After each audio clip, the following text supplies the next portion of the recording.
There's so much consuming going on.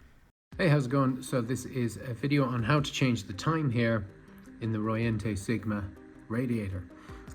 This is, I think the K series might be slightly different, but anyway, let me just show you. When you're in any mode here, I have it in automatic, but you could also be in manual. You just hold down that manual auto button, or man auto.